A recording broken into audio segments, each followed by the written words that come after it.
Hello all welcome to hit TV. నా పేరు కౌసల్య. ఇప్పుడు ఏ మీడియా ఛానల్ చూసినా ఎక్కడ చూసినా వినిపిస్తున్న ఒకే ఒక్క పేరు అల్లు అర్జున్.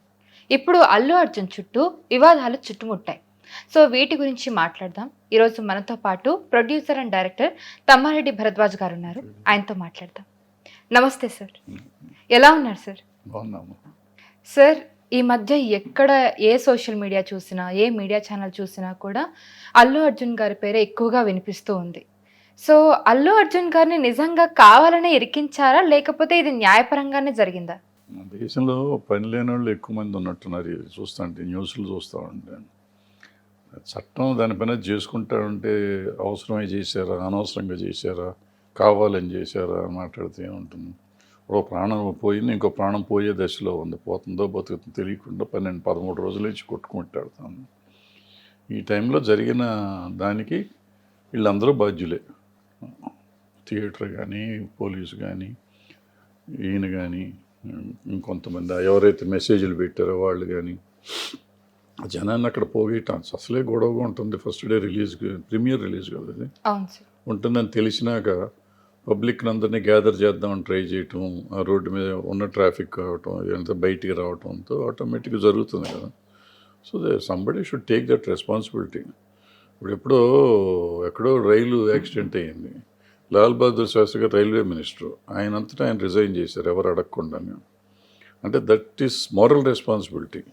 ఇక్కడ కూడా మోరల్ రెస్పాన్సిబిలిటీ డెఫినెట్గా వీళ్ళందరిది.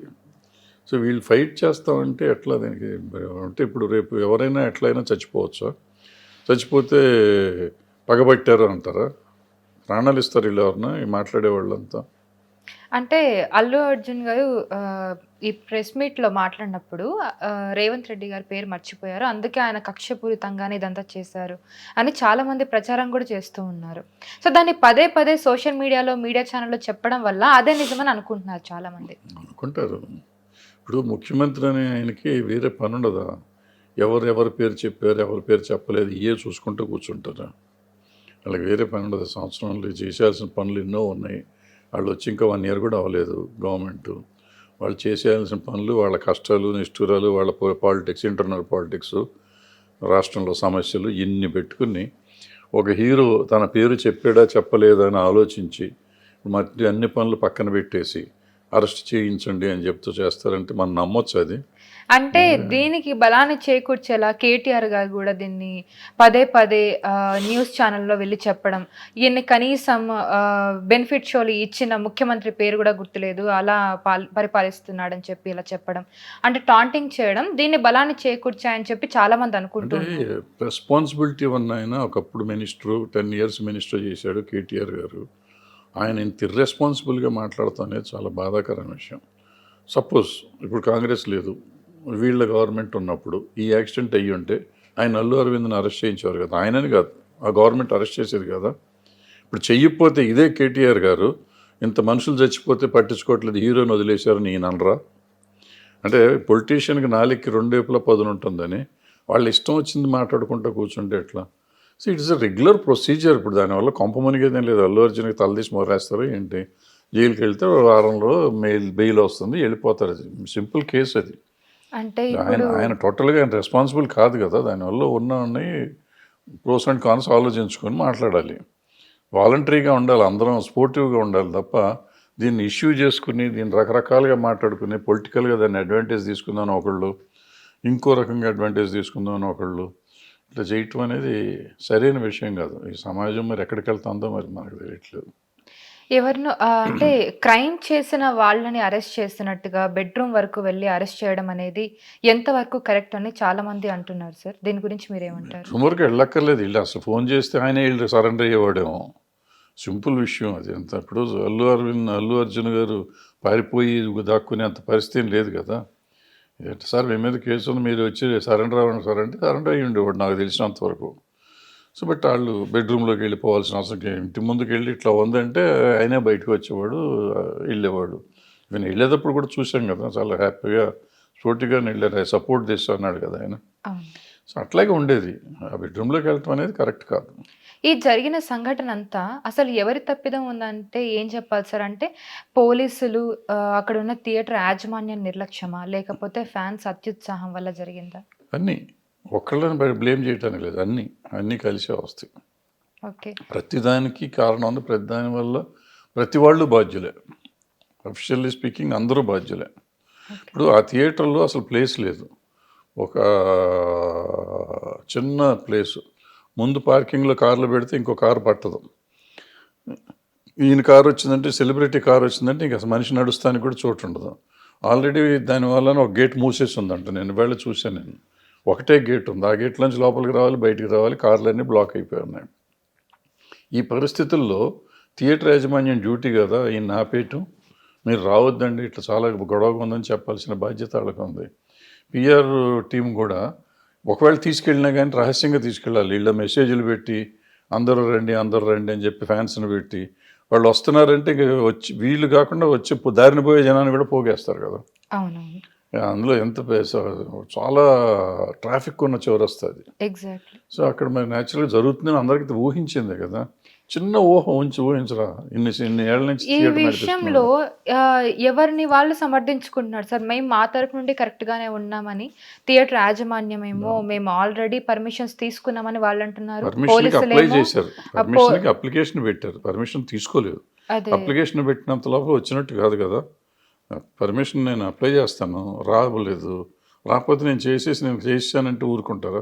అంటే ఇలాంటి సంఘటన ఇంతకు ముందు ఎప్పుడైనా జరిగిందా సార్? అసలు ఇదే జరగడమా ఫస్ట్ టైం? అంటే చాలాసార్లు జరుగుతాయి, ఇటువంటి ఫంక్షన్స్ జరిగినప్పుడు జరుగుతూ ఉంటుంది. చావు అనేది ఎంతవరకు జరగలేదు. అంటే ఇంతకుముందు థియేటర్లో టికెట్ల కోసం చచ్చిపోయిన వాళ్ళు ఉన్నారు, ఓకే, థియేటర్స్లో చాలాసార్లు ఉన్నారు. అవి జరుగుతాయి కానీ బట్ ఈ తొక్కేసలు అట్లా చచ్చిపోవడం ఇదే ఫస్ట్ టైం నాకు గుర్తున్నంత వరకు. ఓకే. ఈ ఇన్సిడెంట్లో ఇంకా ముందు ఏం జరగబోతుంది సార్? ఇలాంటివి జరగకుండా మనకి ఏం తెలుసు ఉండాలంటే, ఏం జరుగుతుందో. ఒకవేళ ఇలాంటివి జరగకుండా ఉండాలంటే ఏం చేయాలి? జాగ్రత్తలు తీసుకోవాలి కదా. ఇప్పుడు మేము ఇంతకు ముందు కూడా వెళ్ళారు, అన్ని సినిమాలకి అందరు హీరోలు వెళ్తారు, రహస్యంగా వెళ్తారు, గబగబా వెళ్తారు. వీళ్ళు అవసరమైతే స్క్రీన్ ముందుకు వెళ్ళి చేతులు ఊపుతారు, కొంచెంసేపు మాట్లాడతారు, మళ్ళీ తలుపులన్నీ వేసినాక వాళ్ళని బయటికి తీసుకొస్తారు. ఈ జనాన్ని బయటికి రానివ్వరు. సో ఆ జాగ్రత్త తీసుకోవాలి కదా. ఇప్పుడు ఇక్కడేం చేశారు, తలుపు సినిమా స్టార్టింగ్కి ముందే ఆయన వచ్చారు, ఈయన ప్రొఫెషన్ లాగా వచ్చారు, 10 కార్లు 4 కార్లు వచ్చినాయి, ఈయన చేతులు లేపుతున్నారు, జనం వచ్చేసారు, మీద పడిపోయారు. ఈ జనం తొక్కిసలాటం. చెప్పకపోతే ఫ్యామిలీలు కూర్చునేవారు కదా, ఈయన వస్తాడంటే చూస్తానికి బయట నుంచున్నారు. ఇదే కానీ అనౌన్స్మెంట్ లేకపోతే ఎవరి థియేటర్లో వాళ్ళు ఎవరి సీట్లో వాళ్ళు కూర్చునేవారు, కూర్చుంటే జరిగేది కాదు. సో అది ఎవరు జాగ్రత్త పడాల్సింది ఎవరు? వాళ్ళే కదా. ఇప్పుడేమో ప్రభుత్వ తరపు న్యాయవాదులు కానివ్వండి, పోలీసులు కానివ్వండి, బెయిల్ని ఛాలెంజ్ చేస్తామని చెప్పి అంటున్నారు సుప్రీంకోర్టులో. వాళ్ళ డ్యూటీ అమ్మ, ఇవన్నీ రొటీన్ ప్రొసీజర్, దాని గురించి ఏమన్నా చేయకపోతే మనమే అంటాం కదా, మీరు డబ్బులు తీసుకొని చేయలేదు అంటాం. మనకి రెండేపులా ఉంది. ఇప్పుడు ఛాలెంజ్ ఎందుకు చేయలేదని అడుగుతాం కదా. అవును, బెయిల్ వచ్చింది కరెక్టే, ఇప్పుడు కింద కోర్టులో రాలా, పెద్ద కోర్టులో వచ్చింది, ఇంకా పెద్ద కోర్టు ఉంది కదా, నువ్వు ఎందుకు వెళ్ళలేదు? మళ్ళీ రేవంత్ రెడ్డికి డబ్బులు ఇచ్చారా అని అంటాం మనమే, రేవంత్ రెడ్డి డబ్బులు తీసుకుని వదిలేశాడు అంటాం. ఈ మాట అనిపించుకోకుండా వాళ్ళు చేసుకుంటారు. రెగ్యులర్గా ప్రొసీజర్ ప్రకారం ఇప్పుడు అది మీకో నాకో జరిగింది అనుకున్నాం, కొంచెంసేపు అల్లు అర్జున్ గారు కాదనుకున్నాం, మన వల్ల ఇటువంటి జరిగింది అనుకున్నాం. మనకి జరిగితే ఎవరిని ప్రశ్నిస్తారు? ఎవరిని వచ్చి అరెస్ట్ చేస్తే కూడా ఎవరు మాట్లాడరు, మనకి బెయిలు రాదు, అరెస్ట్ చేస్తే మాట్లాడరు. ఒకవేళ పొరపాటున మనకేదో ఉండి మన అదృష్టం బాగుండి మనకి బెయిల్ వస్తే డెఫినెట్గా సుప్రీంకోర్టుకి వెళ్తారు, అప్పుడు ఎవరు మాట్లాడరు. మరి అదే పని వాళ్ళు చేస్తుంటే ఇప్పుడు వాళ్ళు అమ్మో చేయొచ్చా చేయకూడదా, ఎందుకు చేయాలి, పగబట్టారా, వాళ్ళ కక్ష కట్టారా, ఇవన్నీ మాట్లాడతాం ఎంతవరకు కరెక్ట్? అల్లు అర్జున్ గారికి బెయిల్ వచ్చిన తర్వాత ఇండస్ట్రీ మొత్తం కదిలెళ్ళింది ఆయన పరామర్శించడానికి, ఆయనతో మాట్లాడడానికి. ఒకవైపు ఏమో కొంతమంది దీన్ని సమర్థిస్తున్నారు, ఇలా చేయడం కరెక్ట్ అని. ఇంకొంతమంది వాదనేమో అక్కడ ఆల్రెడీ ఒక ప్రాణాలతో ఒక బాబు కొట్టుమిట్టాడుతూ ఉన్నాడు, కానీ ఆయన ఏమన్నా సైనికుడా, ఆయన దగ్గరికి వెళ్ళి ఇలా పరామర్శిస్తారని అంటున్నారు. ఇప్పుడు మనకి ఫ్రెండ్ ఉంటాడు, ఫ్రెండ్స్ ఎవరో ఉంటాం, వాళ్ళకి ఏదో కష్టం వచ్చింది, వాళ్ళ పాయింట్ ఆఫ్ వ్యూలో వాళ్ళ కష్టమే అరెస్ట్ అవటం అనేది. మన పాయింట్ ఆఫ్ వ్యూలో చట్ట ప్రకారం జరిగింది అంటున్నాం. వాళ్ళ ఫ్యామిలీ పరిస్థితికి కానీ ఆయన సెలబ్రిటీగా ఆయనకున్న పరిధిలో ఆయన తీసుకెళ్ళి జైల్లో పెడితే ఒక రకంగా ఒక సింపతి ఉంటుంది, లేకపోతే ఒక ఇది ఉంటుంది. సో ఫ్రెండ్స్ కాబట్టి, ఇండస్ట్రీలో ఉన్నారు కాబట్టి చాలామంది వెళ్ళి పలకరించి ఉండొచ్చు, బ్యాడ్ ఎక్స్పీరియన్స్ కదా అని పలకరించి ఉండొచ్చు. దాన్ని సినిమా ఇండస్ట్రీ అంతా వెళ్ళిపోయింది వచ్చింది అంటే ఏంటి? ఇప్పుడు మీకు జ్వరం వచ్చింది, మీ అక్కో చెల్లో లేకపోతే మీ ఫ్రెండో వచ్చింది, జ్వరం వస్తే ఎందుకు వచ్చారు? ఏం వచ్చారు అని అంటాం మనం. అదే కదా. సార్ కానీ ఇప్పుడు తెలంగాణ ప్రభుత్వం కొంచెం టాలీవుడ్‌కి వ్యతిరేకంగా ఉంది. టాలీవుడ్‌లో జనాలు కూడా ఈ ప్రభుత్వాన్ని పట్టించుకోవట్లేదు అనే ఒక వాదన అయితే నడుస్తూ ఉంది.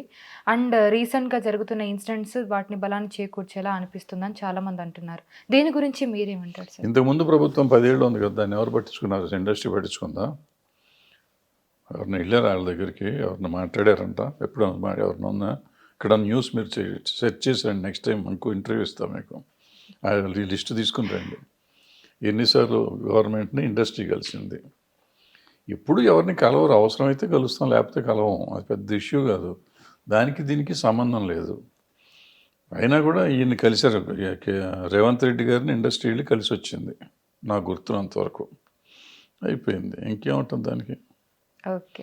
సో ఈ ఇష్యూ ఇంకా దీన్ని ముందు డ్రాగ్ చేయడం ఎంతవరకు కరెక్ట్ సార్? దీన్ని ఇంకా ఎవరు డ్రాగ్ చేస్తారమ్మా? చట్టం పని చేసుకోవద్దంటే డ్రాగ్ చేసినట్ట, చేస్తే చట్టం దాని పని చేస్తే డ్రాగ్ చేసినట్ట. ఇంకా ఏంటి మీ అందరి ఉద్దేశం ఏంటి? ఏమి చేయకూడదని? ఎవరు ఎంతమంది చచ్చిపోయినా కేసులు పెట్టకూడదు, పెడితే ప్రభుత్వం తప్పు అని మనం స్టేట్మెంట్ ఇద్దామంటే చెప్దాం, అట్టాగే చెప్దాం. అది కరెక్ట్ సిగ్నల్ వెళ్తుందా ప్రజలకి? ఈ కామన్ మ్యాన్ ఎవరన్నా చచ్చిపోతే ఇంకో సందర్భంలో వాళ్ళ మీద కేసు పెట్టమనరా? ఆబ్వియస్లీ పెడతారు కదా. మరి ఇది జరిగినప్పుడు పెట్టాలి కదా. పెట్టకుండా ఊరుకుంటే పెట్టలేదు అంటారు, పెడితేనో ఎందుకు పెట్టారంటారు. ఏం చేయాలి? వాళ్ళు మానేసేయాలా? ఎవరు ఏమనుకుంటారు? ఎవళ్ళు ఇష్టం వచ్చింది వాళ్ళు అనేసుకుంటాం అంటే ఇంకా ప్రభుత్వాలు ఎక్కడ నడుస్తాయి? సార్ ఈ ఫ్యాన్స్ కానివ్వండి, సోషల్ మీడియాలో ఎవరైతే వీటి గురించి ఎక్కువగా ప్రచారం చేస్తున్నారో వాళ్ళందరికీ ఫుల్ స్టాప్ పెట్టాలంటే అసలు ఏం చేయొచ్చు సార్? ఏం జరగదు, అది ఎవరి ఇష్టం వాళ్ళది. ఇప్పుడు మన ఇష్టం మనం మాట్లాడుతున్నాం, మన ఇష్టం కాబట్టి మనం మాట్లాడుతున్నాం, వాళ్ళ ఇష్టం కాబట్టి వాళ్ళు మాట్లాడతారు. ఇక్కడ మాట్లాడే హక్కు ఉంది కదా మనకి, ఆర్టికల్ ఉంది కదా కాన్స్టిట్యూషన్లో, మనకి రైట్ ఆఫ్ స్పీచ్ ఉంది. సో మనం ఏదైనా మాట్లాడవచ్చు. Okay sir, thank you so much for the information. So చూసారు కదా, ఇది ఇవాల్టి మన ఇంటర్వ్యూ. మళ్ళీ ఇంకొక మంచి ఇంటర్వ్యూతో మళ్ళీ ముందుంటాను. Thank you so much for watching. Hit TV app ని డౌన్లోడ్ చేసుకోండి. ఇందులో short news, live news, entertainment movies అన్ని అవైలబుల్ గా ఉన్నాయి. Please download Hit TV app. Hit TV app Hit TV యాప్ని ఫ్రీగా డౌన్లోడ్ చేసుకోండి.